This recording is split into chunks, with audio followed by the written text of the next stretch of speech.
186, lodiamo al Signore. 186.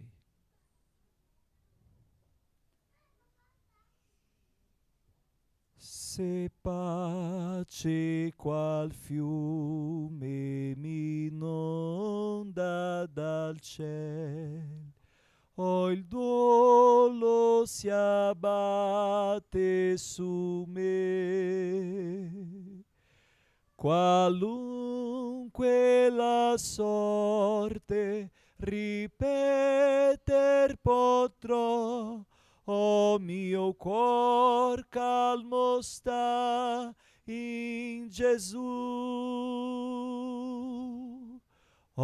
Mio cuor calmo sta sereno al sicuro in Gesù.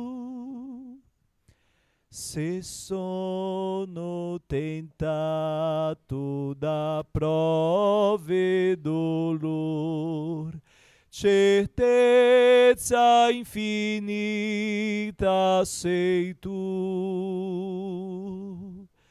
Dal mal, dal peccato redento io son, per il sangue che ha sparso Gesù. Mio cuor calmo sta sereno al sicuro in Gesù.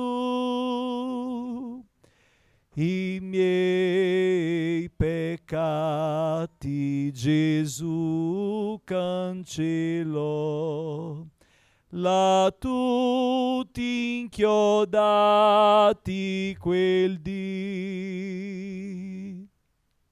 Lassù sulla croce or libero son, e do lode gloria a Gesù. Il mio cuor calmo sta sereno al sicuro in Gesù. Ma il tuo ritorno bramia, non morte ma gloria attendiam. Angelica voce, tromba dal ciel, beata speranza.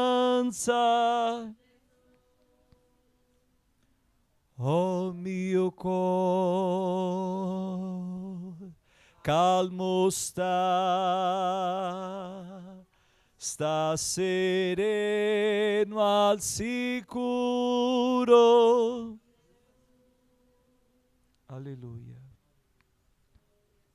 Signore, innalziamo questa preghiera ancora a Te, di avere misericordia di noi, di portare, Signore, a ciascuno di noi questa pace, questa serenità, che la Tua parola possa calmare questo mare agitato che c'è attorno a noi.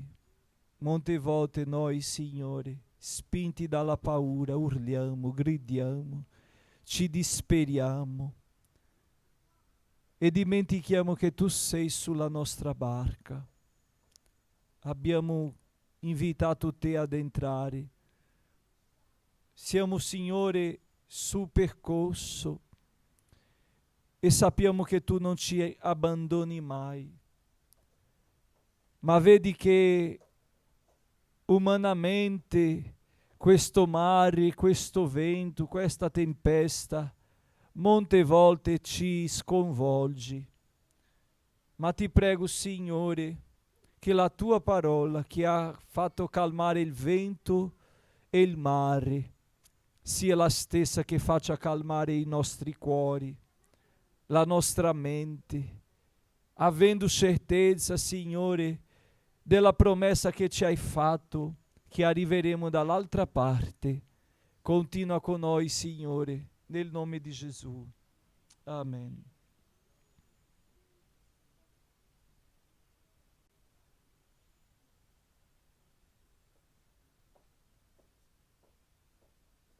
Lodiamo ancora, fratelli.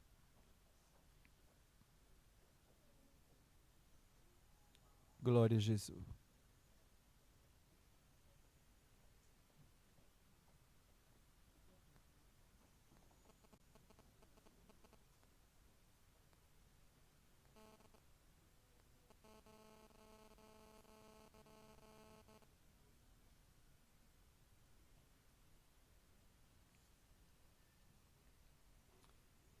Lodiamo il 90. Alleluia. 90. A Pentecoste scese sui fedeli il Santo Spirito Divino, con la pienezza e virtù dei cieli di Dio annunciarono l'amor. Andarono nel mondo a predicar la verità con punsi cor. Migliaia accettarono l'Evangelo, provati vinsero il dolore. Spirito Santo, oscura è l'or, risveglia tutti, riempi in fiamma i cuor. Opra tra noi e l'Evangelo nella pienezza potremo proclamare. Il giusto per la sua fede vivrà, fu il motto che fu gollero, e come fuoco allora la verità si sparse ovunque divampò. Poi Dio la Pentecoste rinnovò e gran risvegli mandò ancora. Questa potenza oggi noi bramiamo, scendi su noi consolator. Spirito Santo, oscure l'or, risveglia tutti, riempi in fiamma i cuor. Opra tra noi e l'Evangelo nella pienezza potremo proclamare. Spirito Santo, oscure l'or, risveglia tutti, riempi in fiamma i cuor. Opra tra noi e l'Evangelo nella pienezza potremo proclamare. Amen. Mettiamoci in piedi. Facciamo la nostra preghiera oggi. È l'ultimo giorno di questo mese che abbiamo fatto questo proposito di preghiera, digiuno, per il risveglio spirituale. Amen. Oggi è l'ultimo giorno, che veramente il Signore possa risvegliare la tua vita. La mia sì. Io non sono un spiritista, io sono spirituale, perché i spiritisti sono quelli che sono pieni di superstizioni, hanno le superstizioni per raggiungere a un obiettivo, fanno delle cose e sacrificano tante cose. Ci sono persone che fanno, non ho niente contro questi digiuni o questi tipi di cose, ma prendono decisioni, io non mangio più questo, io non faccio più questo, questo mese io salto questo pasto, però fa tanto sacrificio, ma dov'è la vera fiamma accesa? La parola, la sete per la parola, il desiderio di portare altre persone a Cristo. Perché la Bibbia dice, quando la leggiamo, che il risveglio ci porta a un risultato. Qual è il risultato? Di non essere conformati con questo mondo, di muoverci. Lo Spirito Santo ci muove, non è che ci lascia fermo, perché senão questo non è risveglio, questo è un spiritismo egoista. Diventeremo spiritisti egoisti, perché pensiamo solo a noi, facciamo le nostre formule e pensiamo che siamo col Signore. Quando Gesù ha detto, se mi amate, vate, andate, se mi amate, compirete le mie parole. Quindi, fratelli, il Signore ci ha detto di andare. Ci sono persone per andare, fare. Io pregherò per sapere se è la volontà di Dio. No. Lui ha già parlato, Lui vuole che noi andiamo, che noi ci dedichiamo, che abbiamo compassione delle anime, delle persone, ma che questo molino giri a favore di tutta la città, non solo a favore di noi stessi, perché senão non è un molino, no? È un forno a casa che abbiamo, ma il molino gira a favore di tutti, come Gesù, suo sacrificio è stato per tutti. Amen? Che Dio possa risvegliare la tua vita. Io non posso fare altro che questo. Il 31 di questo mese di ottobre noi avremo una veglia di preghiera. Il primo sarà festa, che è un sabato, il 31 dalle 10 di sera fino alla mattina, alle 5 noi saremo qua in una veglia di preghiera, tutta la notte in preghiera.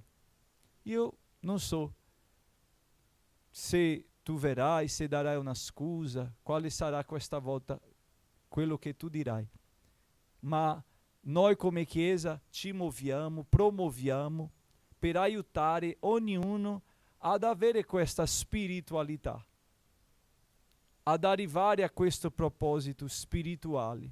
È questo il compito della Chiesa. Quando gli apostoli si sentivano sopracaricati delle attività, hanno nominato i diaconi perché loro si dedicassero al ministero della parola e alla preghiera. Perché? Perché la Chiesa potesse essere fortificata. Ossia, noi non siamo fortificati per le attività, noi siamo rinforzati per la parola che ascoltiamo, che riceviamo, che leggiamo, che viviamo, per la preghiera quotidiana, non la preghiera che facciamo la domenica in piedi qua. A volte noi non riusciamo a stare in piedi 2 ore, 1 ora e mezza per la preghiera che facciamo qua. Ci sono persone che hanno perso tante cose, ma è tempo di riscattare. Non è un brontolare, è un avvertire, perché mi preoccupo con la tua vita spirituale. E comincia così. Oggi, prima parlavo con un amico e prima io dico per me, pregavo anche con la faccia per terra. Signore, abbi misericordia. Se tu non fai attenzione, dopo tu preghi in ginocchio. Dopo tu non preghi più in ginocchio perché sei così stanco e preghi sdraiato. No, ma Dio riceve. E fra un po' tu non preghi più. Dormi senza pregare, sveglia senza pregare, mangia senza pregare. La vita diventa normale. perché la stanchezza, è tanta stanchezza. Preghiamo oggi che Dio soffi questo spirito di stanchezza, di debolezza. Paulo ha detto: quando ero debole, ero forte, perché lui sentiva il Signore presente. Ogni giovedì mattina dalle 9 alle 11 abbiamo qua un digiuno e una preghiera. Tocca a noi organizzarci, vedere il tempo, se questa settimana abbiamo possibilità di prendere un giorno libero, prenderò giovedì perché c'è la preghiera. Vado a pregare, faccio il mio digiuno, la preghiera con i fratelli e dopo vado a fare le mie cose. C'è tutta la giornata, alle 11 finisce e tu pranzi con chi tu vuoi, tu vai dove tu vuoi, ma è pensare. Non è che dico esci dal lavoro, non sto dicendo questo, ma se tu hai quel giorno libero, se tu hai la possibilità di prendere libero la mattina o un giorno libero questa settimana, la testa pensa subito nella necessità dell'anima. Ma invece noi pensiamo no, pensiamo a non perché io devo andare dal caffè, devo andare in banca, devo andare in supermercato. Veramente abbiamo molte necessità, ma la tua anima sta gridando come quel cieco che gridava: Gesù, figlio di Davide. Lui non vedeva, ma era cosciente, sapeva che colui che passava era sufficiente per sanare il suo problema. Gesù è sufficiente, ma noi molte volte cerchiamo soluzioni che non è Gesù. E Gesù è l'ultima ricerca nostra, che sia la primizia della nostra vita, Signore. Questo è il risveglio. Il risveglio è avere Gesù come la nostra primizia. Amen? Vorrei invitare la sorella Paola per fare questa preghiera.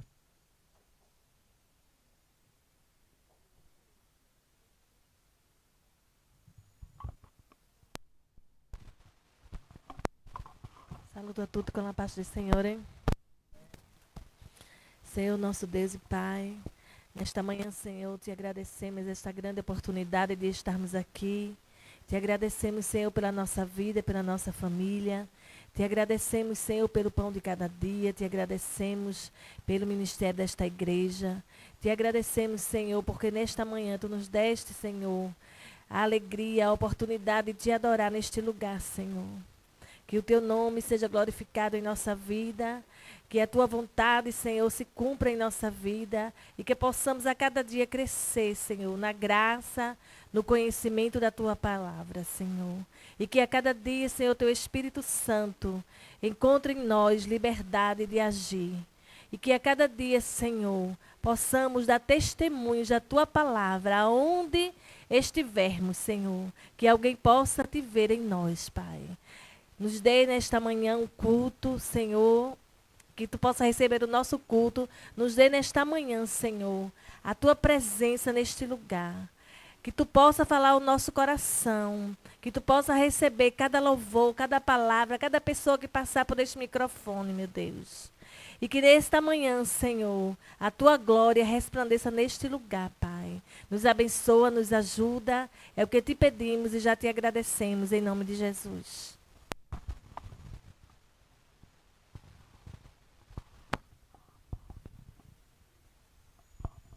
Accomodate. Facciamo una preghiera in questo momento anche per la raccolta delle decime, delle offerte, e preghiamo che il Signore possa continuare benedicendo ognuno di noi. Dio è grande,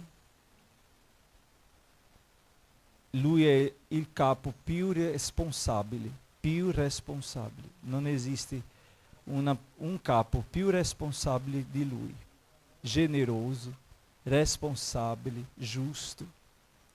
Quando leggiamo la parola vediamo che quella parabola di quegli altri che sono arrivati dopo nella vigna per lavorare hanno ricevuto la stessa paghetta.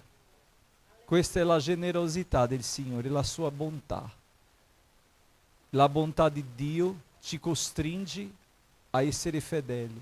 È come una persona che ci fa tanto bene che quando ci chiedi qualcosa noi siamo costretti a dire di sì. È successo già con voi? Una persona che è così buona con noi, che è sempre presente, che ci aiuta sempre, e quando ci chiedi un favore, tu mi puoi fare questo? Noi siamo costretti, anche se non possiamo, in quel momento noi troviamo un modo di fare. Sì o no? Non so se siete così, però penso di sì. E il Signore non ci ha chiesto tutto, poteva chiedere tutto, no? Ma Lui ci ha chiesto solo una parte, per la manutenzione della sua opera. Che possiamo essere fedeli a questo Dio che è buono. Noi non diciamo che Lui è buono? Allora, che possiamo essere fedeli alla sua bontà. Che quando Lui ci bussa alla porta e dice, ecco, tocca a te adesso di fare il tuo sacrificio. Che possiamo farlo con gioia, non con lamento, non con peso, non con tristezza, ma con gioia. Cosa c'è scritto qua? Con cosa? Con gioia. Amen? Glória a Dio. Sono felice di vedere Adele. Glória a Dio che è tornata da Senegal. Nostro pré-adolescente. Guarda Jean come è grande, come è cresciuto. Era piccolino. E ora un grande uomo di Dio. Amém, Jean? Sono contento di vederti. Glória al Signore. E ci ha portato, lei è tornata da Senegal e mi ha portato un bel vestito senegalese, due vestiti che nel culto di missione di ottobre io mi vestirò di senegalese. Amen? E noi faremo un cantico nella lingua senegalese. Vediamo se troviamo nel dialetto. Se troviamo, la Josi può aiutarci. Amen? E la Josi è un altro dialetto che lei era in Kenya. Swahili. Qual è il tuo? Senegal, ma qual è il dialetto? Si chiama? Olof. Swahili. Come era? Vieni cantare. Mentre lei canterà, noi faremo la nostra offerta. Amen? Gli piace cantare, vedrà.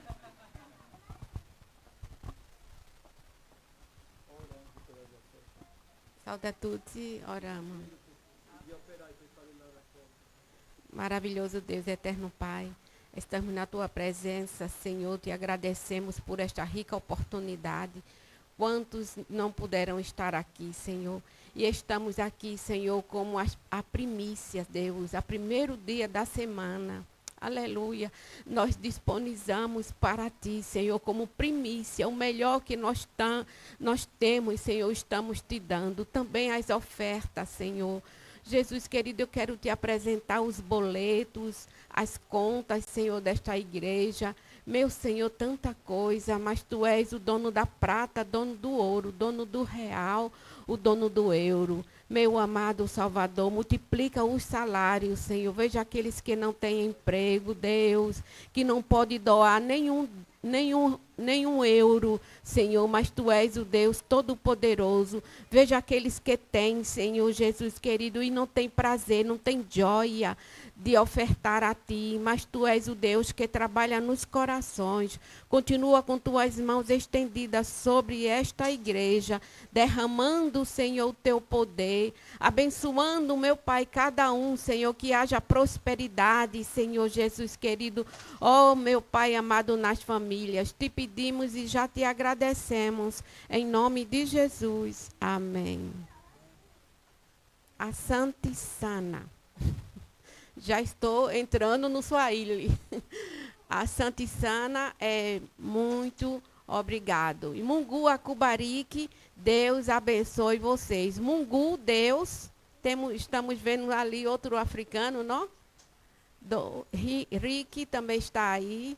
Então, estamos entre famílias. E o Senhor é o Deus que ama os brasileiros, os africanos, os senegaleses. Já estou produzindo o que eu estou aprendendo.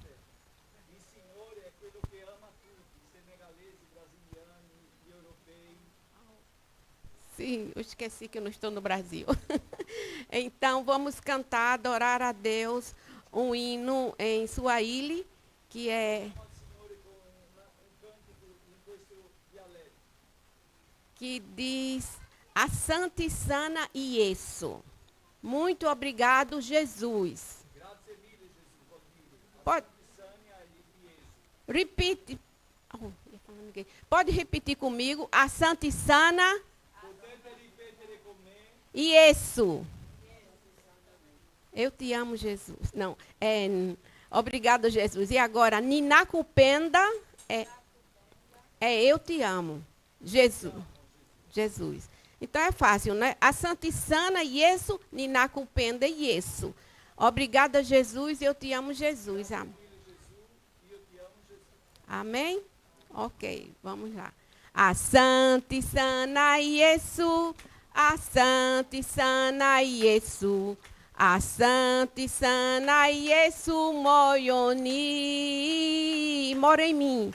Asante sana Yesu, Asante sana Yesu, Asante sana Yesu moyoni. Ninakupenda Yesu, Ninakupenda Yesu, Ninakupenda Yesu moyoni. Ninakupenda Yesu, Ninakupenda Yesu, Ninakupenda Yesu moyoni. Glória a Deus.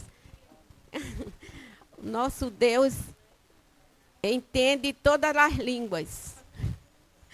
Graças a Deus, não, que Ele entende. Às vezes eu falo espanhol, inglês, mas Deus entende. Deus abençoe. Ungua Kubariki. Amen.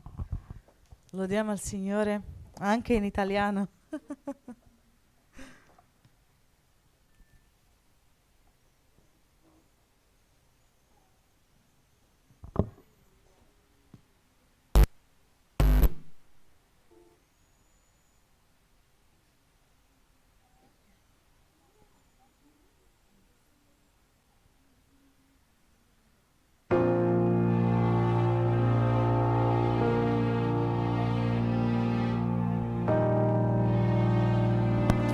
Alleluia.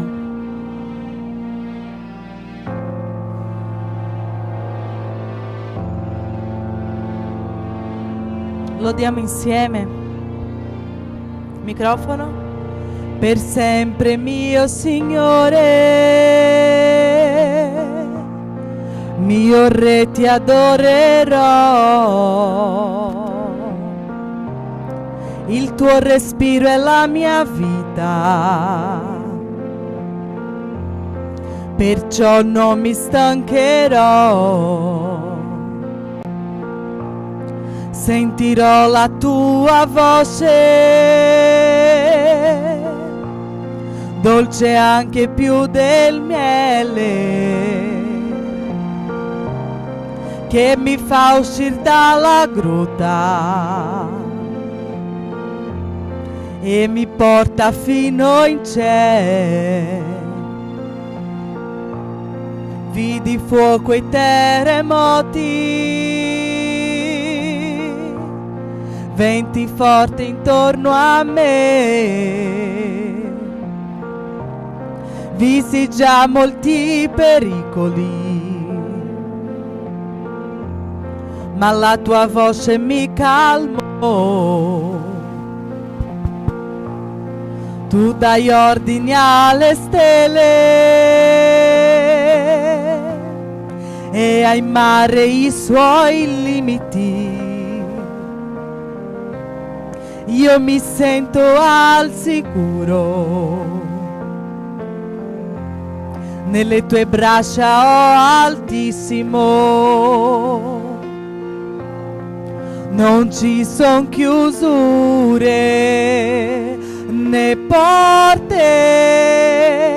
che si chiudano davanti alla tua voce, non c'è malattia né colpa che rimanga in piedi davanti a noi, e la tempesta si calma quando ascolta il Dio che tutto creò. La tua parola è pura,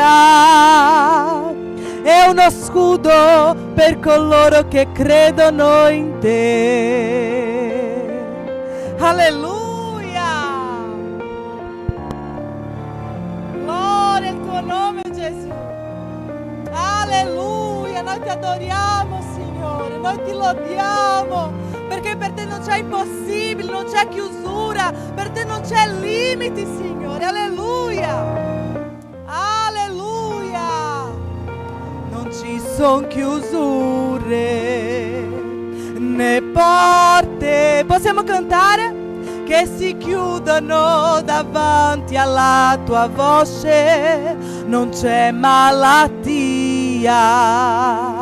né colpa che rimanga in piedi davanti a noi. E la tempesta? E la tempesta si calma quando ascolta il Dio che tutto creò. La sua parola è pura, è uno scudo per coloro che credono in te. È uno scudo per coloro che credono in te. Amen.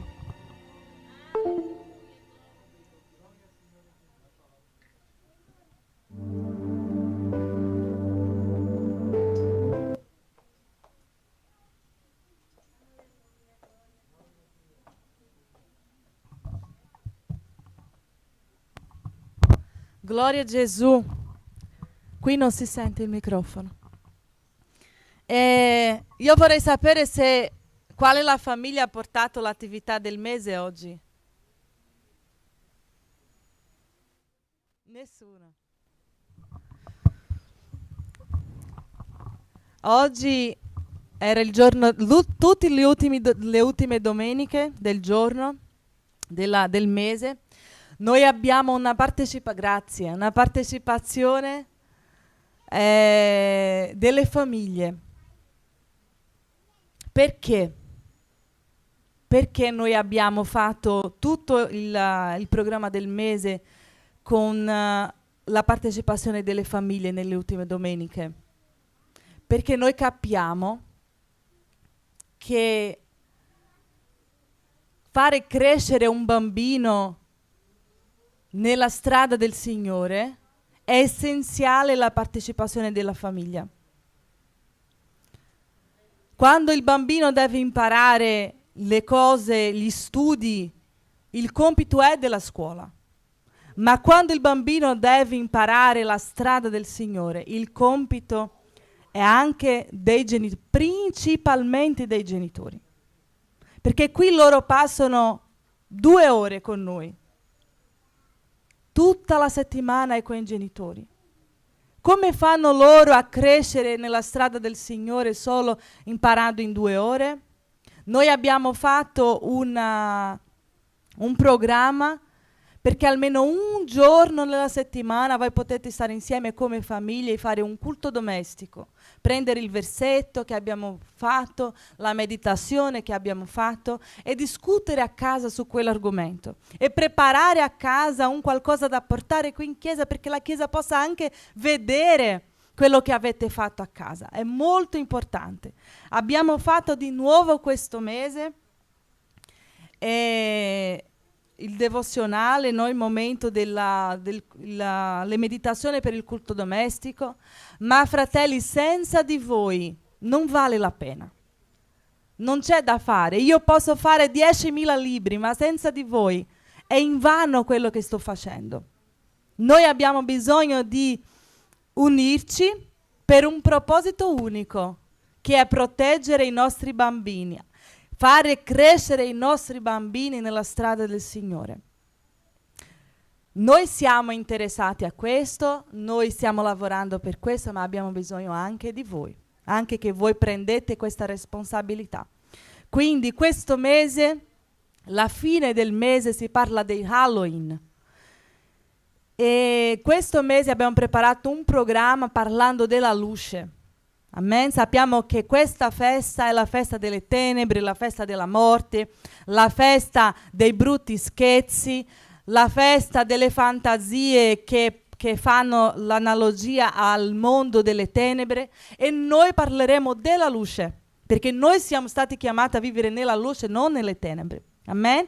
Quindi parleremo di Dio come la luce, il Padre della luce, parleremo di Gesù anche come questa luce, anche la Bibbia è questa luce che illumina la nostra strada, e parleremo anche della riforma protestante, che è questo che festeggiamo nel giorno 31. Non Halloween, ma la riforma protestante. Amen?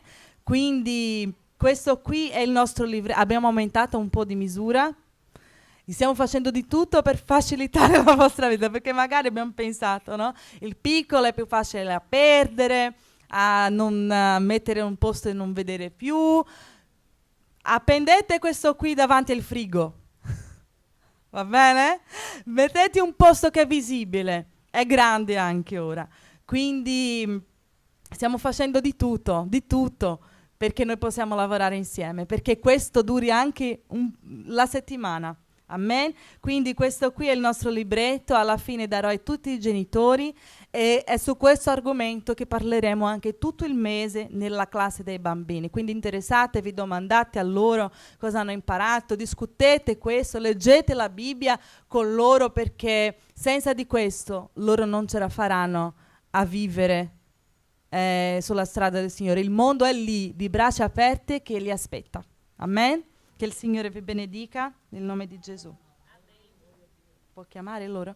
I bambini, andiamo alla classe felice, dove sono tutti?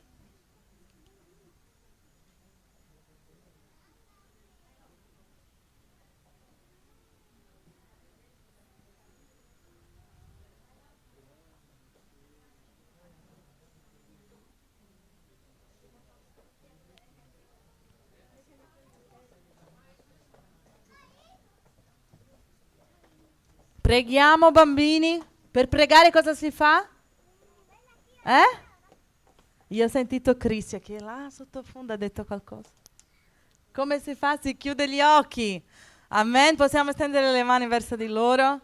I bambini chiudono gli occhi per pregare, perché anche i bambini pregano. Amen. Signore Gesù, Dio grande, ti lodiamo, Signore, perché tu sei un Dio di misericordia, tu sei un Dio potente. Signore, ti lodiamo, Padre, perché tu ci hai dato questi bambini per farli crescere nella tua parola. Tu ci hai affidati, Signore, questi bambini perché loro possano, Signore, imparare da te. E tu sei quello che ha detto Gesù quando eri qui sulla terra: lasciate venire a me i piccolini, che noi non siamo, Signore, pietre di inciampo, ma che noi possiamo essere una strada libera per portarti a loro, Padre.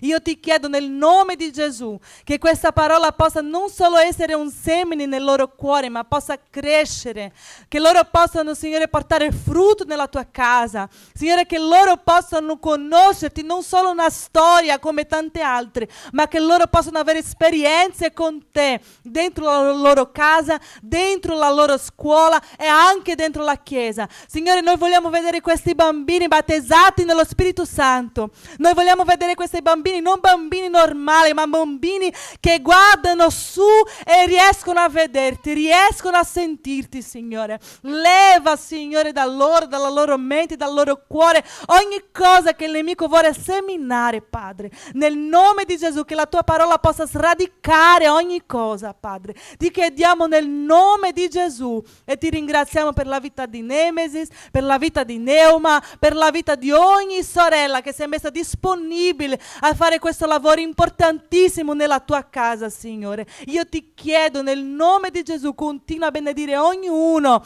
ogni famiglia, che loro, Signore, possano essere portavoce tuo dentro la loro casa, Signore, che loro possano denunciare il male, il peccato, e essere voce di salvezza dentro la loro casa. Io ti chiedo nel nome di Gesù. Amen.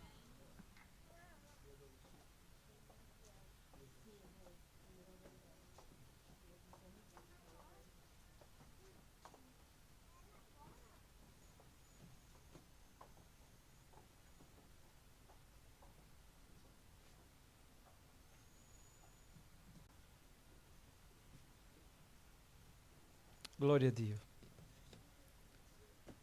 Fratelli, a volte io penso che se faremo un libro della misura di questo púlpito non servirà. Sono molto dispiaciuto con tutto che facciamo e è buttato alla spazzatura, perché è un tempo sprecato. Ma continueremo, perché Geremia parlava a un popolo che non voleva sentire, no? Ha messo anche sulla gola degli oggetti per tirare l'attenzione delle persone. Io non so se vi accorgete come Dio sta operando per tirare la vostra attenzione, e non so se state attenti a questo. Come Chiesa ci muoviamo, non saremo mai sufficienti, questo è vero, perché sufficiente è Cristo. Cristo è sufficiente. Ma noi siamo qua a dire: la via è questa, entriamo per questa via, facciamo questo. Ah, perché io devo dare da mangiare al figlio, è vero. Io devo crescere il figlio, è vero. Io devo vestire il figlio, è vero.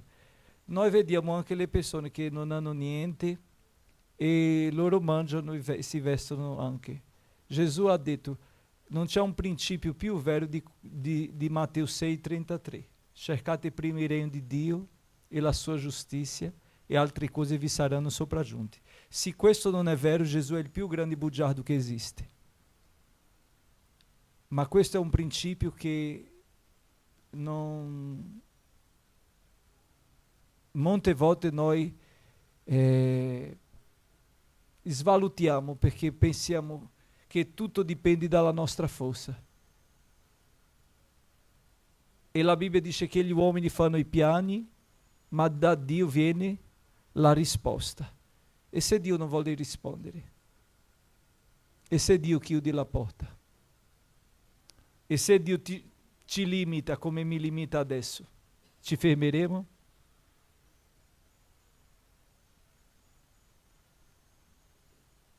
Noi non abbiamo bisogno di occhi di pena di nessuno. Sa chi piace gli occhi di pena? Lo sguardo di pena? Sono i vittimisti. Chi è vittorioso in Cristo non ha bisogno di sguardo di pena, ha bisogno di misericordia di Dio, perché pena risolve nulla. È vero o no? Guardiamo uno per la strada e abbiamo pena. E è rimasta lì quel sentimento. Ma quando Gesù ha avuto misericordia, lui non ha soltanto guardato la situazione, lui è agito. Che potete guardare i vostri figli con misericordia, per domani non guardare con pena. Perché chi guarda con misericordia vede la necessità e agisce. Siamo cresciuti, siamo indipendenti, facciamo le cose con i nostri piedi, con le nostre mani, ma loro no. E Gesù sta facendo un conto, e questa bolletta arriverà, presto o tardi, e che noi possiamo non avere sorprese quando questa bolletta arriverà. Questa settimana ho parlato con una mamma che diceva: pastore, io, sai, voglio tornare in Italia. perché so che è il posto del mio figlio. Ho detto, ma quando tu sei andata, tu non sei accorta che questo era il posto del tuo figlio? È così o no?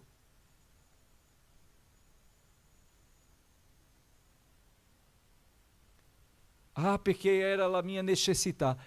Ma anche tuo figlio aveva necessità, sì o no? Anche loro hanno necessità. Non esiste ex mamma, ex papà. Anche morto è il papà, sì o no? Anche morta è la mamma. Non ci sarà un altro che sostituirà il papà e la mamma. Ah, perché la mia mamma mi ha cresciuto da sola, con mio padre che non era mio padre. Ma lei non ha potuto mai sostituire il mio papà. Lei è stata bravissima, ma lei è stata la mamma. Il papà non era. Quando ero lì nella scuola per la festa del papà, anche se lei veniva, non cambiava niente per me, perché lei non era mio papà, era la mia mamma. Ci sono cose, fratelli, che pensiamo che siamo sufficienti. Io uso molto questa espressione di sufficienza, perché noi ci sentiamo a volte molto sufficienti. E non passiamo di ciechi che dobbiamo gridare: Gesù, figlio di Davide, abbi compassione di me, abbi misericordia di me. Se noi non cerchiamo il Signore, Geremia ha detto, le sue misericordie sono la causa che noi non siamo consumati. E se non sono le misericordie del Signore, fratelli, era già tutto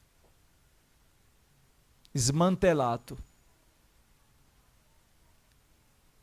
Ma alzati oggi e risplendi. Prendi posto oggi, posizionati come in un gioco di, come xadrez. Come si chiama xadrez qua?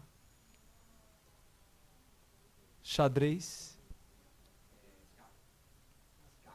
Scacco. Come un gioco di scacco. Ogni peça è posizionata nella sua posizione giusta, sì o no?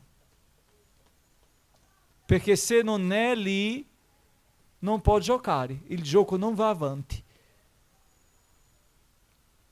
I bambini hanno bisogno che il papà sia posizionato nella sua posizione di papà, che la mamma sia posizionata nella posizione della mamma, perché nessuno sostituirà altro e la bolletta arriverà. Io prego che questo conto non ti sorprenda come la bolletta del gas, che uno vuole riscaldarsi, non vuole fare fatica di affrontare il freddo, vuole stare comodo, ma quando arriva la bolletta i capelli tss. È così o no?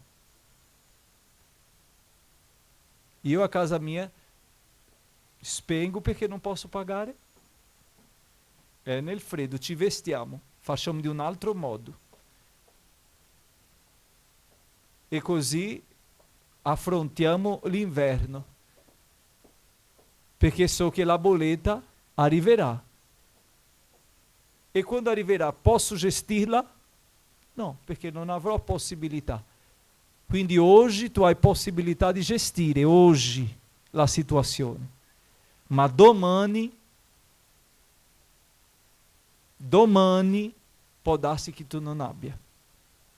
Che Dio possa avere misericordia di noi. Che Dio possa avere misericordia di noi. Priscilla ha detto, io non so, ho detto, fallo, continua a fare questi libretti, questo devozionale con i bambini. Investiamo nei bambini, faremo un lavoro con loro. Questo mese scorso si è fatto nel sabato, il sabato felice, una volta al mese si sta facendo. Nessuno è venuto. È rimasta lei, io e non so chi. Ah, è venuto solo... sì, è vero, scusatemi. È venuto... sono venuti i guerati, ecco. E abbiamo fatto il lavoro con loro anche se erano in 3, la stessa famiglia. Abbiamo fatto tutto perché facciamo anche quando c'è solo uno.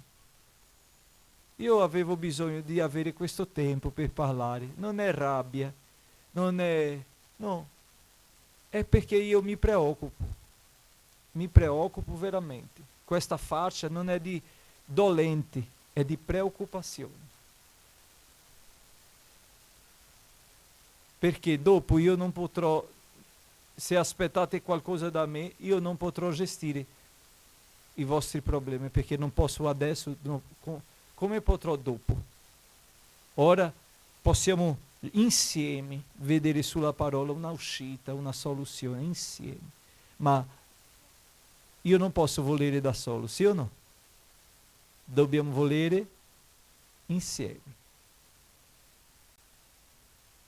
Tutta la vita c'è la preghiera, c'è il digiuno, non è possibile che una volta al mese tu non puoi farlo, tu non puoi partecipare. Io non credo che non sia possibile che una persona non possa partecipare. Io non credo. Io credo a non avere priorità. Non mi serve. Non mi serve lo studio biblico, quello che tu parli è niente. Non mi serve. Non mi serve la preghiera. O faccio da me. Ci sono persone che si sono messi in una isola. È molto triste questo. Però continuo avanti pregando per questo risveglio. Io non so come Dio farà, ma lo farà. Mi ricordo che quando o pastore Roberto mi ha messo come anziano della chiesa a Recife, dove abitiamo, la mia prima chiesa che ho gestito, per la grazia di Dio. Avevo 21 anni. Io lavoravo.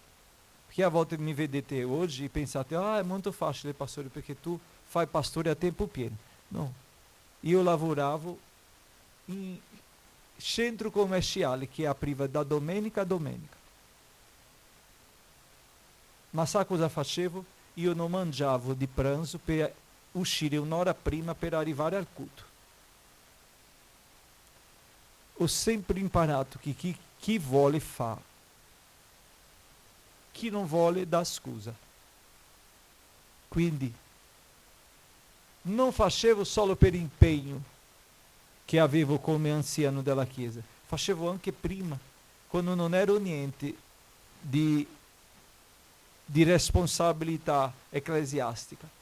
Ero lì. Pastore mi ha dato, c'erano altri ragazzi che nemmeno lavoravano, ma la chiave della chiesa era con me che lavoravo. Perché non ha dato a chi aveva più possibilità? E io prendevo due bus per arrivare in chiesa, 2. E nonostante prendendo 2 bus, ero il primo ad arrivare, aprivo la chiesa. Perché? Perché io non mangiavo per poter uscire prima, che noi uscivamo alle 7 dal lavoro e avevamo un'ora di pranzo. E io saltava l'ora di pranzo per uscire alle 6. Un'ora per arrivare. Fratelli, noi abbiamo bisogno di fare un elenco e mettere le priorità che il Signore sia questa priorità. Parlo non con... perché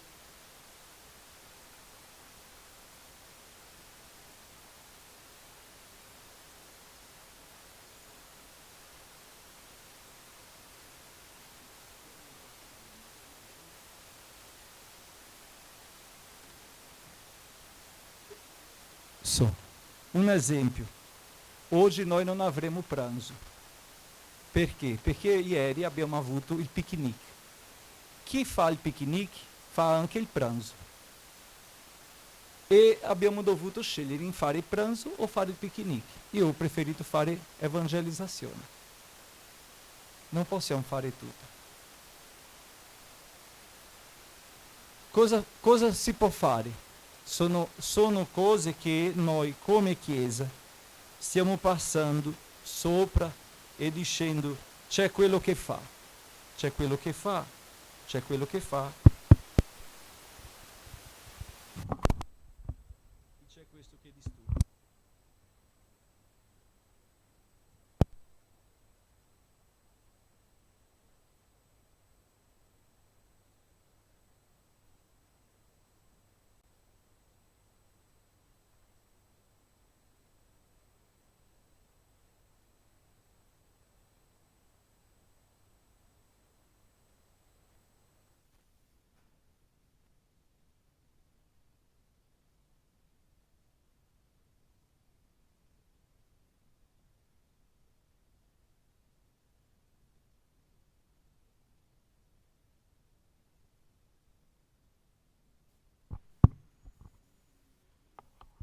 Eccomi. Quando parlo questo, fratelli, non parlo perché leva tutte le piglie di dentro, per favore, perché se si lascia dentro si scarica. Grazie. Quindi non sto parlando questo per essere la vittima, perché non sono mai stato. Io ho sempre fatto, ma non so se è giusto sacrificarsi tanto,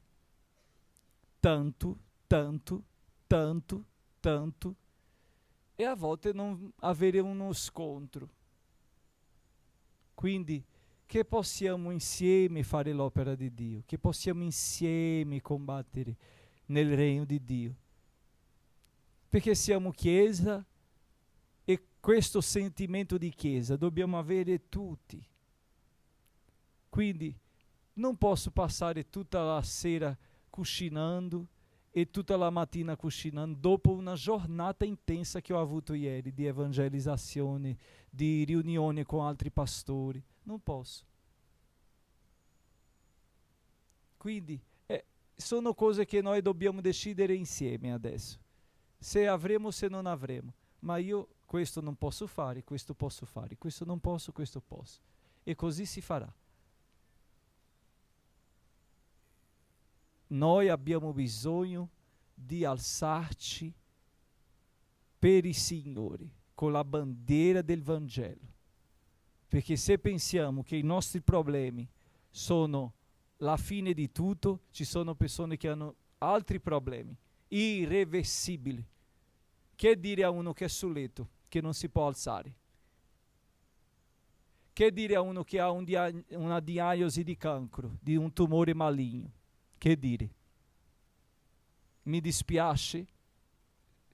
Questo lo solleverà di qualcosa?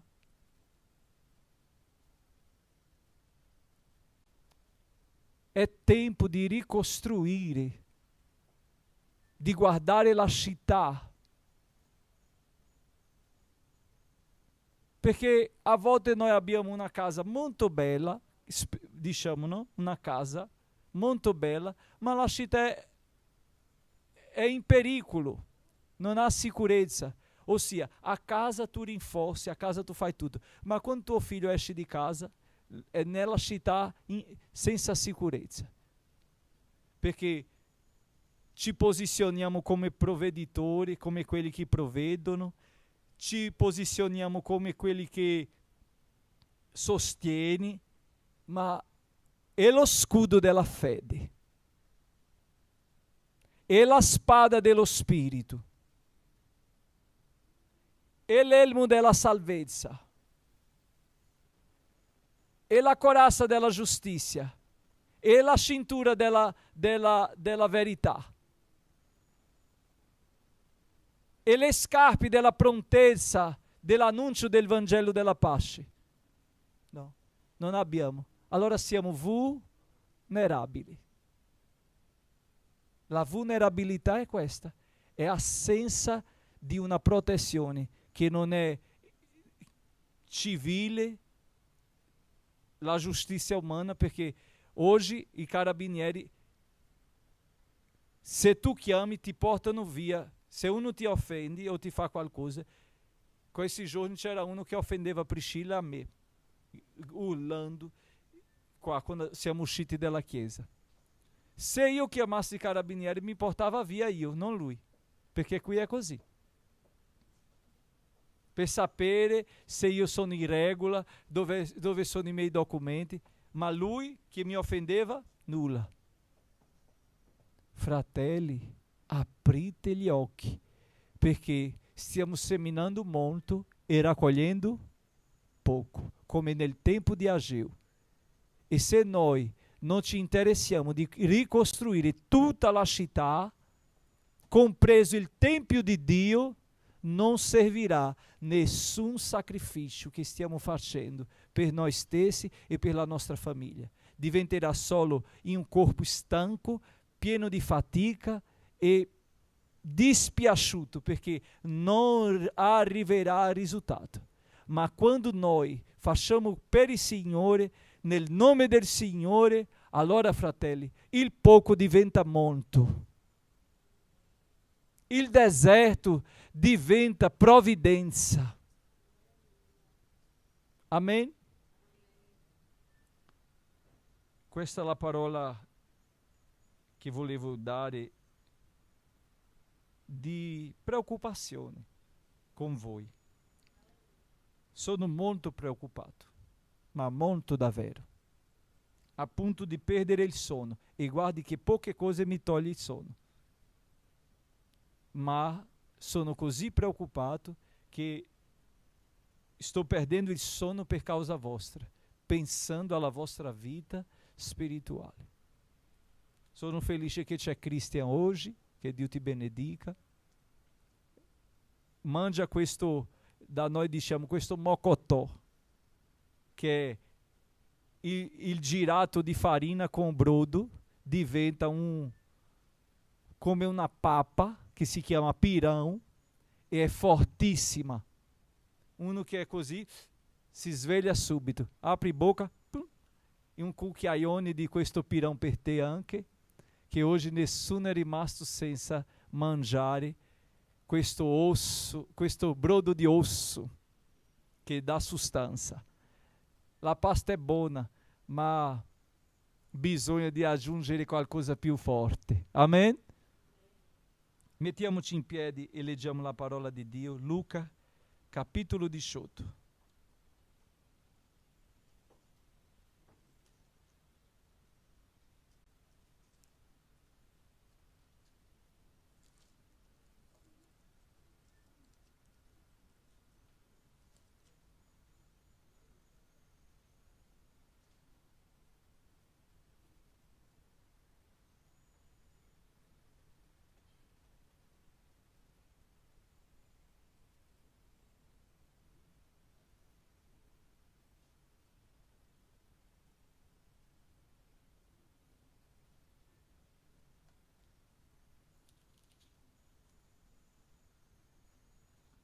Luca 18, dal versetto 35.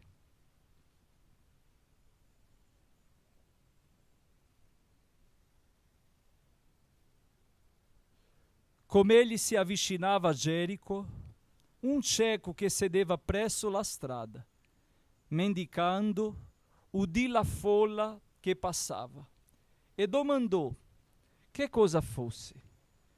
Gli fecero sapere che passava Gesù, il Nazareno. Allora ele gridò: Gesù, figlio di Davide, abbi pietà di me. E quelli che precedevano lo sgridavano perché tacesse, ma lui gridava più forte: Figlio di Davide, abbi pietà di me. Gesù, fermatosi, comandò che il cieco fosse condotto a lui. E quando gli fu vicino, gli domandò: che vuoi che io ti faccia? E gli disse: Signore, che io recuperi la vista. E Gesù gli disse: recupera la vista, la tua fede ti ha salvato. Nello stesso momento recuperò la vista e lo seguiva glorificando Dio. E tutto il popolo, visto ciò, diede lode a Dio. Accomodatevi, padri. Aiutami a dire quello che tu vuoi ai loro cuori, ai nostri cuori. Parla con noi. Abbiamo bisogno di una parola tua. Una parola che rinfresca la nostra anima sedenta. La nostra anima assetata. Parla, Signore, che vogliamo ascoltarti. Amen. Fratelli, Gesù faceva il suo pellegrinaggio portando un unico messaggio. Lui diceva: il regno di Dio è vicino, è arrivato il regno di Dio. Questo regno non dovrebbe nascere tramite una rivoluzione. No. Questo regno nasce nei cuori delle persone, tramite la fede che lo Spirito aggiunge in noi. Il testo è molto chiaro quando qualcuno gli ha parlato di chi passava lì. Lui non poteva vedere. Aveva dei limiti seri che non gli possibilitava essere uguali, di avere ciò che la folla aveva. Quella malattia, o meglio, quella deficienza che aveva quel cieco, gli impossibilitava di essere come tutti, anche se tutti, avendo la visione, non hanno fatto come lui, o non facevano come lui ha fatto dopo che ha recuperato la visione. Ci sono molte persone che dicono: appena avrò, farò. Ci sono molte persone che stanno facendo calcoli dicendo: appena quando questo sarà risolto nella mia vita, ci sarò. C'è anche Meilo, gloria a Dio, che Dio ti benedica, Meilo. Quindi questi calcoli io veramente non ci credo. Non ci credo.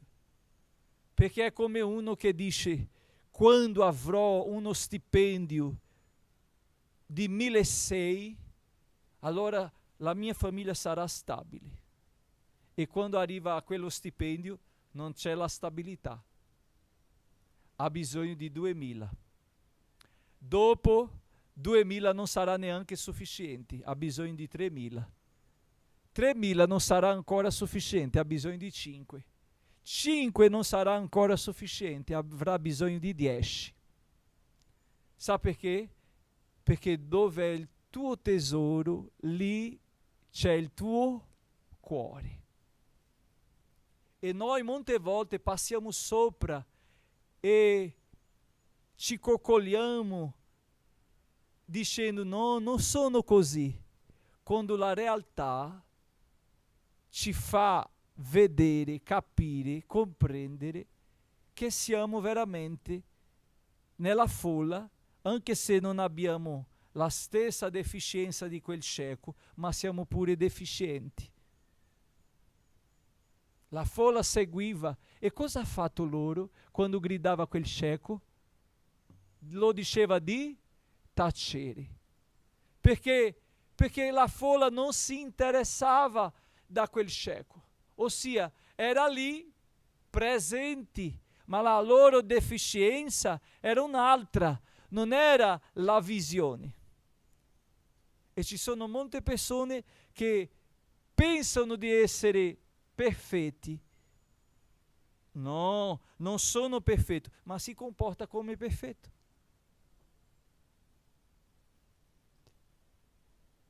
Perché una persona che si sente perfetta, la prima cosa è non essere flessibile, non avere misericordia degli altri. Il suo giudizio è duro, crudele, senza compassione.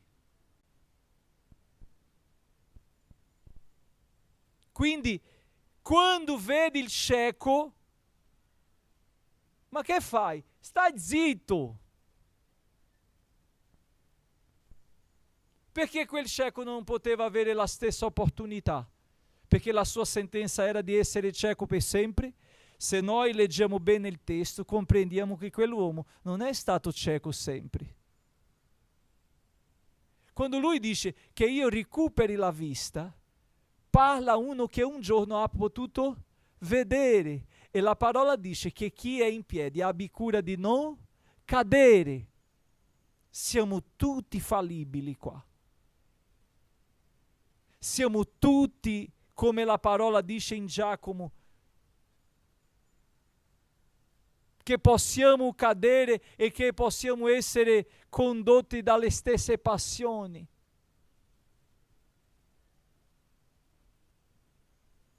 Non è il titolo di pastore che mi fa essere un vero credente,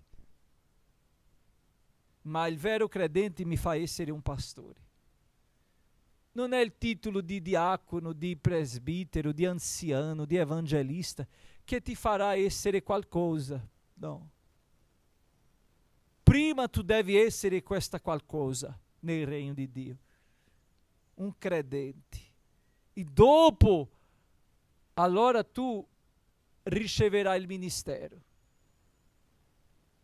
Quando vediamo questo paragone di una folla che seguiva e di un cieco che gridava, vediamo due estremi. Uno estremo che non si rendeva conto della loro deficienza, ma un altro estremo che si rendeva conto della sua deficienza e voleva cambiare. E sa qual è il principio di questo? Satana. La Bibbia dice che lui cancella i nostri intendimenti. La Bibbia dice che lui ci impedisce di vedere le nostre necessità.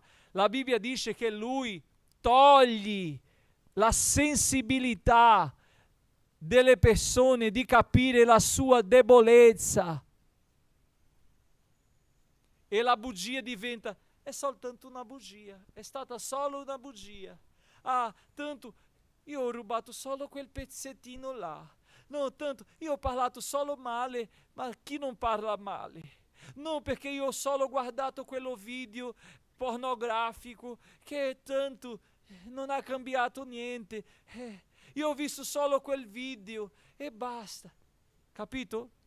Le cose diventano normali, le cose pericolose diventano normali. È come nel Rio di Janeiro, è come in Brasile, che noi camminiamo là fra gli uomini armati e dobbiamo dire: guarda, non esci da casa con telefono.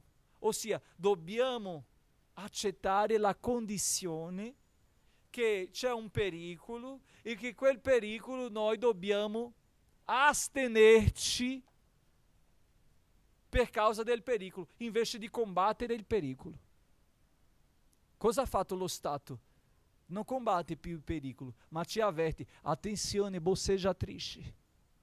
La tranvia c'è: attenzione con le bosseggiatrici. Se volessero eliminare queste persone, eliminavano o no? Ma non vogliono, perché fa comodo a loro.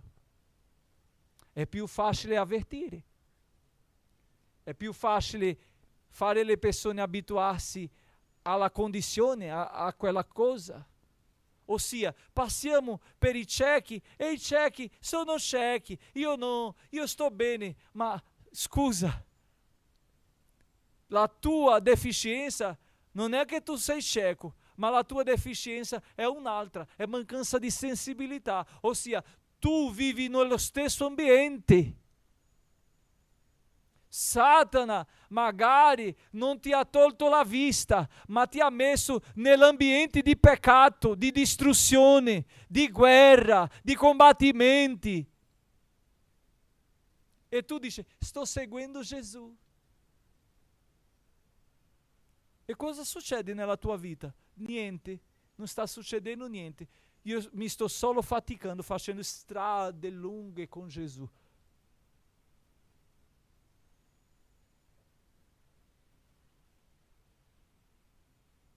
Il testo dice che dall'altra parte il deficiente visibile gridava.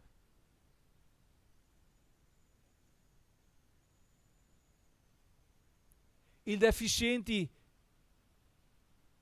che tutti sapevano che era deficiente. È come il peccato che uno tradisce la moglie, allora tutti sanno perché la moglie ha detto e quindi questo ha peccato. Ma e gli altri peccati non sono peccati?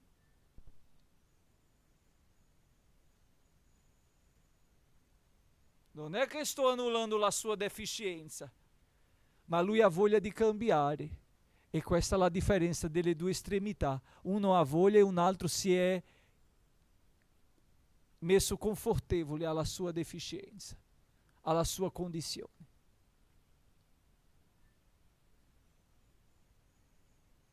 Interessante è che Gesù è attento, perché lui non ha pena, lui è misericordioso. Quando quell'uomo grida la prima volta, che loro lo comandano di stare zitto, di tacere, quell'uomo non si è fermato, anzi, ha preso più forza. Ci sono persone che sono di quella parte, che hanno già capito la sua deficienza, che sanno che soltanto Gesù può cambiare la sua storia, ma quando la folla li pressiona, tace, smette, molla, si tira indietro e continuerà cieco.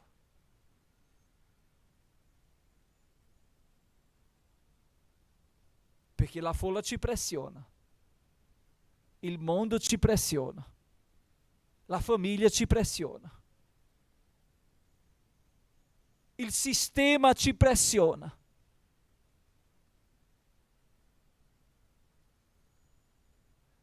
Ma dobbiamo essere noi responsabili di prendere forza e dire Gesù, gridare ancora più alto. Quell'uomo aveva davanti a sé una scelta, di tacere o di continuare. E noi abbiamo tutti i giorni questa scelta, di tacere e rimanere ciechi o di gridare più alto. E Paolo ci dice ai Romani, capitolo 12, non vi conformate con questo mondo, ma siate. Lui non parla voi cambiate il mondo. Io molte volte sono andato agli incontri giovanili che i predicatori predicavano proprio così. Non vi conformate con questo mondo, ma cambiatelo.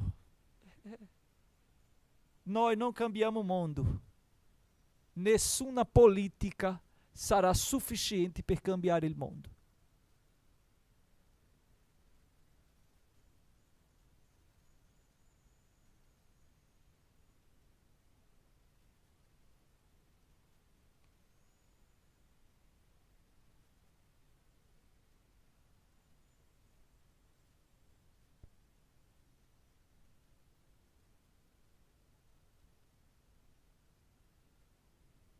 Questa è la folla che cammina, si fatica, ma non cambia.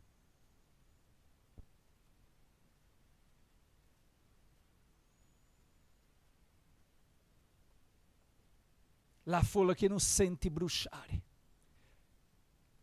Come quei discepoli che erano sulla via di Emmaus. che era lì accanto a Gesù, non sapeva che era Gesù, e dopo che si sono accorti hanno detto: è vero, era lui, perché mentre parlava i nostri cuori bruciavano. Ma ci sono persone che il cuore è un ghiaccio, non brucia. Perché? Perché fatica solo di fare la strada. Risparmiati la strada e dormi la mattina, perché è invano venire e non essere trasformato per questo Vangelo. Ma pastore, tu sei troppo arrabbiato, come mai mi stai mandando via? Non ti sto mandando via, ti sto dicendo che tu hai davanti a te una scelta che deve essere importante, e io non posso continuare con tutti questi dolori in piedi, parlando qua e non servire niente, a nulla. Fratelli, c'è una voce che è più alta della mia, che è lo Spirito Santo, che sta bussando alla porta dei vostri cuori.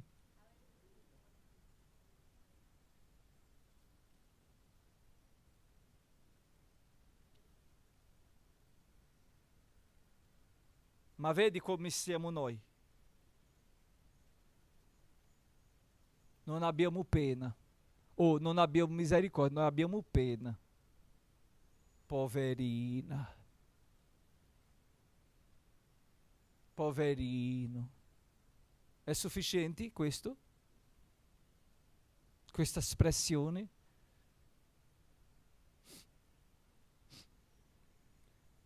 Ho visto un video questa settimana di una mamma che, mentre tutti erano a piangere attorno al corpo, la mamma ha preso forza, gridava: ai giovani, vedi quello? Questo è mio figlio morto.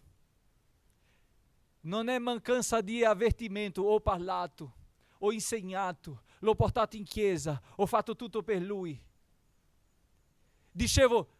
E lei diceva il nome di suo figlio: Tizio, non fare questo. Tizio, allontanati di questa amicizia. Tizio, allontanati di questo. Questo era l'amore vero.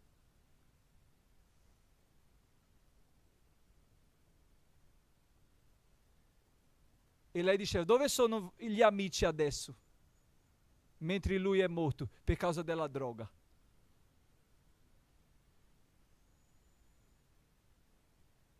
Non ti preoccupare che adesso tu stai vedendo, ma quando ti mancherà la vista, tuoi amici faranno come la folla. Alleluia! Perché il vero amico è Gesù, che ha misericordia quando le tue forze non ci saranno più. Tu diventi un inutile. Io dico sempre, pastore Roberto dice: sa perché voi siete tutto qua? Perché sono il pastore, perché c'è la chiesa. Ma quando la mia vecchiaia arriverà, io diventerò solo un peso, un emblema, un'immagine. Passa. O tu pensi che non passerai? E quando i tuoi limiti aumentano, diminuiscono veramente quelli che non ti amano, ma quelli che ti cercano per interessi. E chi veramente ti ama sarà lì a tuo fianco, ti lavando, ti dando da mangiare. Fratelli, la Bibbia dice che vana è la giovinezza, passa. Esci di questa estremità oggi, grida. La Bibbia dice che quell'uomo non è rimasto zitto, Anzi, ha gridato ancora più alto. Oggi tu hai una scelta di tacere o di continuare, ma non di continuare faticando, facendo chilometri, seguendo Gesù. No, ma di vedere nella tua vita l'essenza del Vangelo che Paolo ha scritto ai Romani. Il Vangelo è la potenza di Dio per la salvezza di chiunque credi, prima del giudeo, dopo del greco.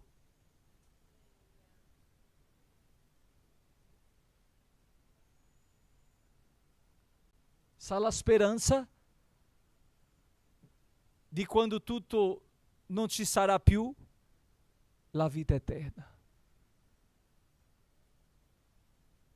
Quando le tue forze non ci saranno, quando il tuo stipendio diventerà minimo, che tu dovrai adattarti a mangiare meno, a spendere meno. Perché è così qui, no? La pensione, quando tu vai in pensione, diminuisce tutto, si riduce tutto. E se non sarà il Signore? Ah, pastore, che Vangelo scoraggiante. È il Vangelo, questo è il Vangelo. Questo è il Vangelo. Che non è una caramella e non è un lecca-lecca. Questo è il Vangelo. Il Vangelo che ci fa renderci conto di chi siamo. Se noi non veniamo in chiesa e non siamo contrastati, confrontati, messi in evidenza, non è Vangelo. Perché adesso i movimenti spengono le luci perché nessuno si veda, perché non vogliono essere evidenti. Il Vangelo prende noi e ci mette in evidenza proprio per fare uno studio, per dire: guarda, tu sei zoppo, tu sei cieco, tu sei così, tu sei così. La folla voleva nascondere. Non, stai zitto, lasciaci camminare con Gesù, stai nella tua. No, il Vangelo non è così. Il Vangelo raggiunge tutti. E è per tutti. È anche per te che ti senti a posto. È anche per me che mi sento zoppo, ma non solo dei piedi.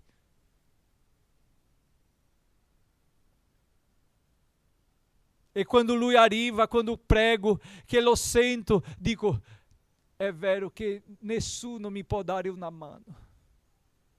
È vero che non c'è da 38 anni nessuno che mi porti in quella piscina. E Gesù mi brontola lì, dice: io voglio sapere se tu vuoi camminare. Io dico: sì, voglio camminare. Allora alzati, cammina. Gesù non vuole scusa.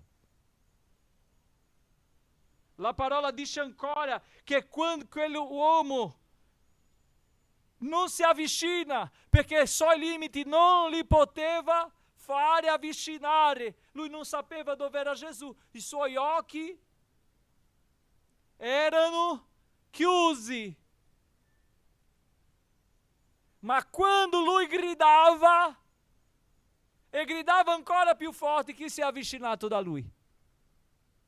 Quando noi non arriviamo, Gesù arriva. Dove noi non arriviamo, Gesù arriva. Dove noi siamo insufficienti, Gesù è sufficiente. Dove noi siamo incompleti, Gesù completa. Dove c'è il vuoto, Gesù riempie. Dove c'è lì la mancanza, Gesù provvede. Darabastebia. Perché Gesù è molto oltre di me, di te, di noi. Molto.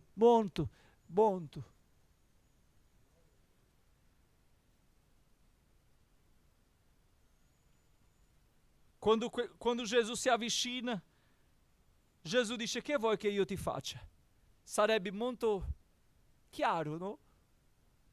Questa è una domanda molto chiara. Se mi vedete così, con tutti i dolori,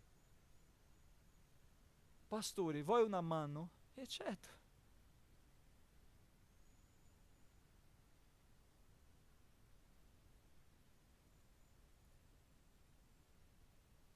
Sarebbe una domanda, scusate, stupida. Dire a un cieco, che cosa vuoi che io ti faccia? Sembra stupida, ma allo stesso tempo è ragionevole, perché ci sono persone che vogliono proprio essere deficienti, che vogliono avere proprio il 104, no? È il 104, 804, qual è? 104. I codici 104, che gli permette avere un beneficio tramite la sua deficienza. Mi ricordo di un ragazzo, ero leader di giovani, e questo ragazzo è cresciuto, si è sposato, e ha avuto il suo primo figlio. E la medica, il medico ha detto, guarda che questo figlio ha la sindrome di Down. È nato il bambino con sindrome di Down. Il medico ha fatto un attestato perché lui portasse all'INPS per quel bambino ricevere il beneficio. Io mi sono stupito perché a volte noi diciamo, sarà quando Gesù tornerà, troverà fede sulla terra, e ogni volta io mi stupisco perché vedo che ci sono ancora 7.000 che non si inginocchiano davanti a Baal. E mi sono stupito con questa testimonianza.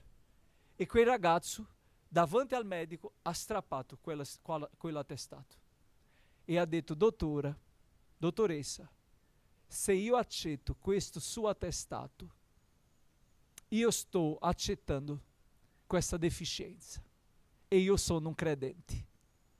E il mio Gesù, se lei non lo conosce, guarisce.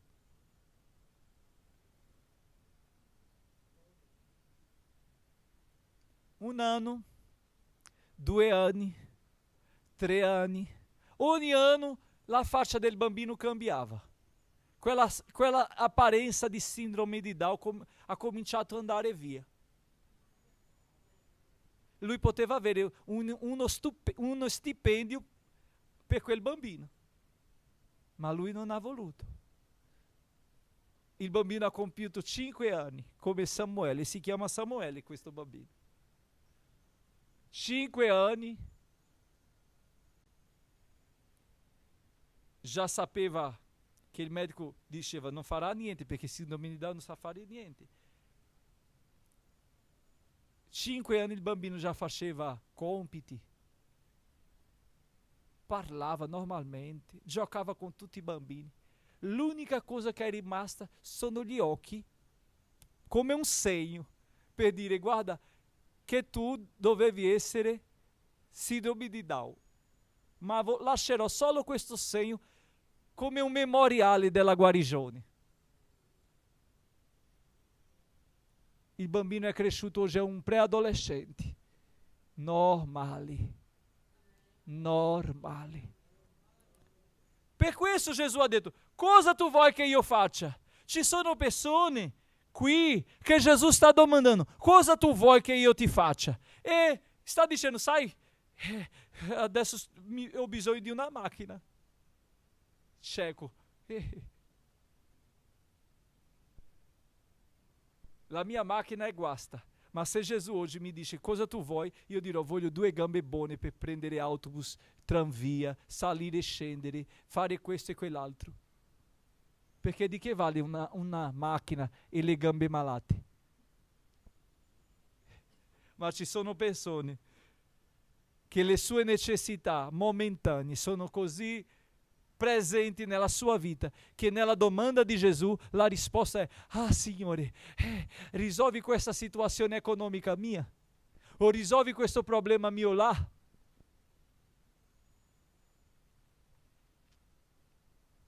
Renditi conto che sei un deficiente e che oggi è tuo giorno di opportunità. di dire: Signore, voglio recuperare la vista.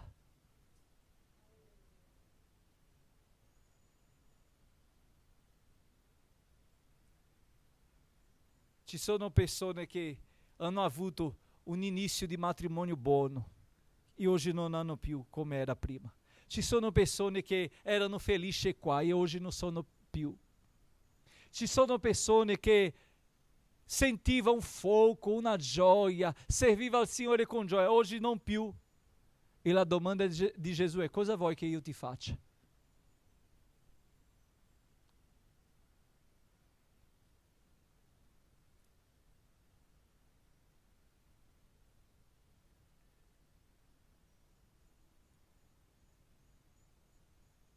Portami al primo amore. Alleluia!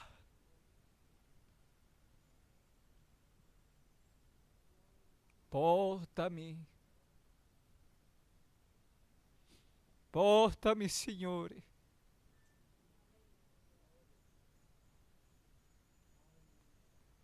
Fa bruciare il mio cuore di nuovo una volta in più.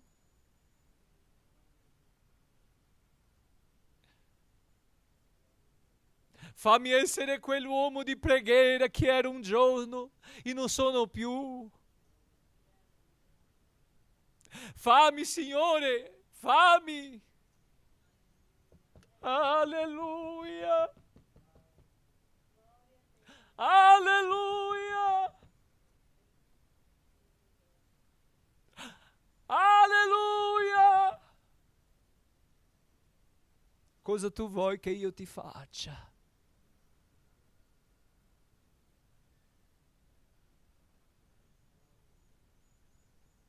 Ci sono persone chiedendo cose che tu puoi fare, che tu puoi risolvere, sprecando opportunità, venendo ogni domenica per chiedere cose banali, che se tu cambi, tutto cambia. Che tu vuoi che io ti faccia? È una scelta di rimanere cieco o di cambiare vita. Portami, Signore. Portami, Signore.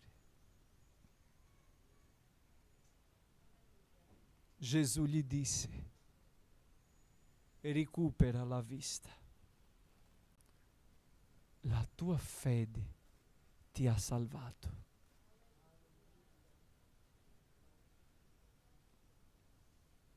Recupera oggi la scure che è là al fondo, recupera.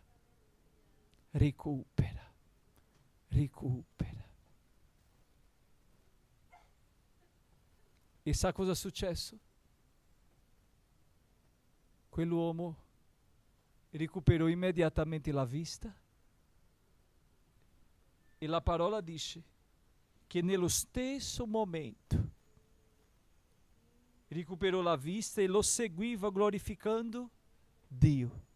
Lo seguiva glorificando Dio. Questo vuol dire servendo con gioia.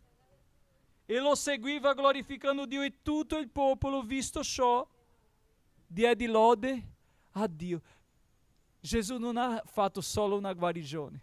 Gesù ha trasformato una vita. Gesù ha recuperato un uomo che non serviva più, un uomo che non era più impegnato, che non era più coinvolto, un uomo che non poteva fare più niente, un uomo che aveva dei limiti, un uomo che stava lì fermo spiritualmente, non solo fermo, umanamente, fisicamente.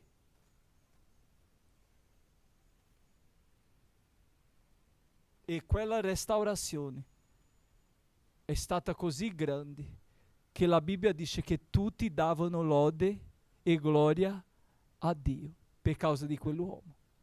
Mamma mia, questa sorella non veniva più in chiesa o veniva una volta ogni tanto. Adesso questa sorella, mamma mia, è presente. Aí il suo marito dirà, ma tu non sai a casa. A casa è culto. Non c'è più quelle musiche mondane. No, a casa nostra adesso è lode, i cantici. Mamma mia! Io sono stupito di quello che ha fatto il Signore.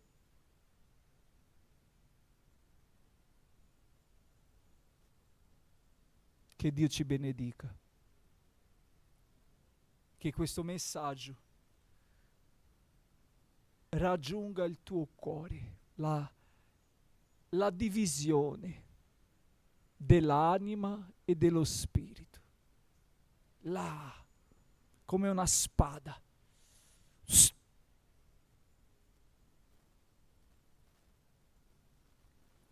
Grazia, grazia, la grazia di Dio ci basta. Grazia, grazia, la grazia ho trovato in Gesù. Grazia, grazia, la grazia di Dio ci basta. Mettiamoci in piedi. Grazia, grazia, la grazia ho trovato in Gesù. Amen. Che Dio vi benedica. Ringraziamo il Signore per la sua benedizione, per la sua bontà, per tutto che ci ha dato oggi, questa porzione. Hai ricevuto la tua? Io ho ricevuto la mia. Amen. Ho ricevuto la mia parte. E seguiamo avanti con gioia nel Signore. Voglio invitare il diacono Maurizio per fare questa preghiera.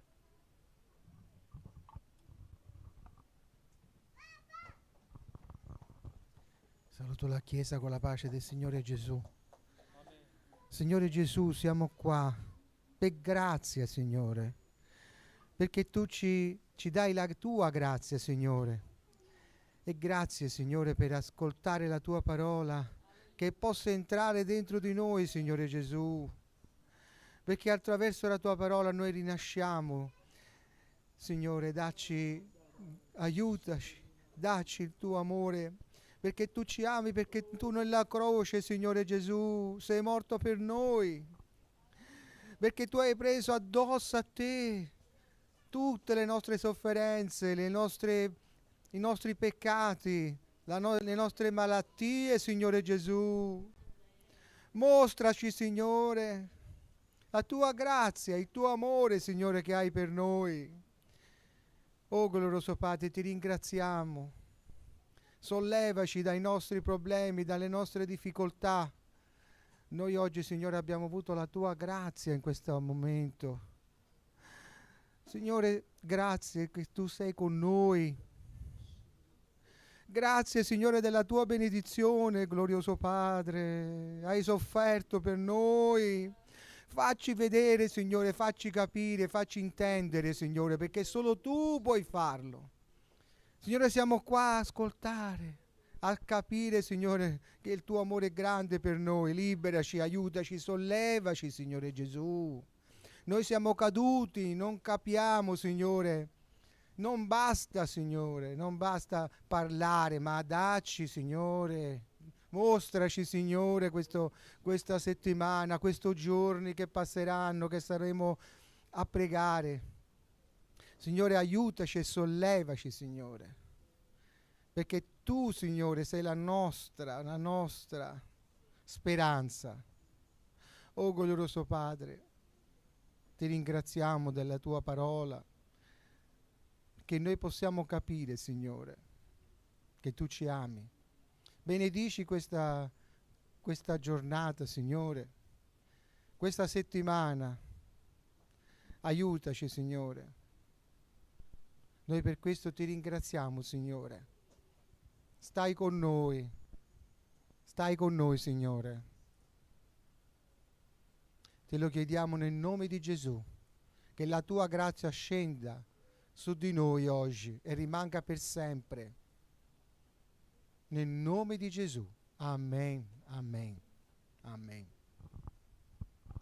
Che Dio vi benedica, che la grazia del nostro Signore e Salvatore Gesù Cristo, il grande amore di Dio nostro eterno Padre, la comunione e la consolazione dello Spirito Santo siano con tutti, oggi e per sempre. Amen.